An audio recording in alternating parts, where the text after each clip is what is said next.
মৃত্যুপুরী মায়ানমারে ভূমিকম্পে লাফিয়ে বাড়ছে মৃতের সংখ্যা 10,000 ছাড়ানোর আশঙ্কা। ধ্বংসস্তূপ সরিয়ে উদ্ধারের কাজ চলছে। 10 ঘন্টায় 14টি আফটার শক।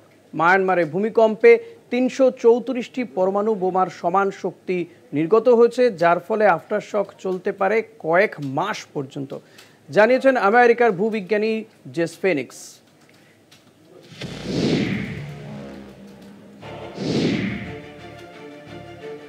ধ্বংসস্তূপ সরাতে বেরোচ্ছে একের পর এক লাশ। মায়ানমার জুড়ে হাহাকার। ভূমিকম্পে তছনছ হয়ে গিয়েছে মায়ানমারের বিস্তীর্ণ এলাকা।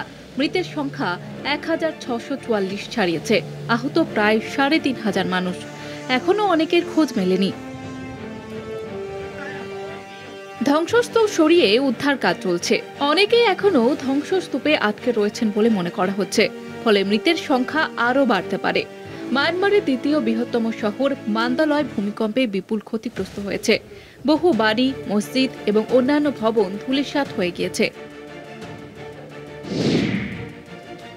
মায়ানমারের ভূমিকম্প এবং তার পরবর্তী পরিস্থিতি নিয়ে সতর্ক করেছেন আমেরিকার ভূবিজ্ঞানী জেস ফিনিক্স।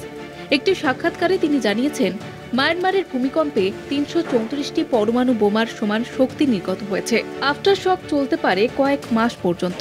মাটির নিচে ইউরেশীয় পাতের সঙ্গে ভারতীয় পাতের সংঘর্ষের ফলেই এই ভূমিকম্প হয়েছে বলে জানান তিনি। তার অনুমান, এখনো সংঘর্ষ থামেনি, ফলে আফটার শক এখনই থামছে না।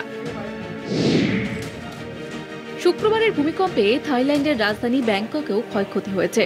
ব্যাংককের একটি নির্মীয়মান 30 তলা ভবন ভেঙে পড়েছে। এখনো পর্যন্ত সেখানে 10 জনের মৃত্যুর কথা জানা গিয়েছে। আহত অবস্থায় উদ্ধার করা হয়েছে 42 জনকে। এখনো অন্তত 78 জনের কোনো খোঁজ পাওয়া যায়নি। তাদের খুঁজে বের করার মরিয়া চেষ্টা চালাচ্ছে উদ্ধারকারী দল। শনিবার দুপুরেও মায়ানমারে কম্পন অনুভূত হয়েছে। কম্পনের মাত্রা ছিল 5.1। কলকাতা টিভি।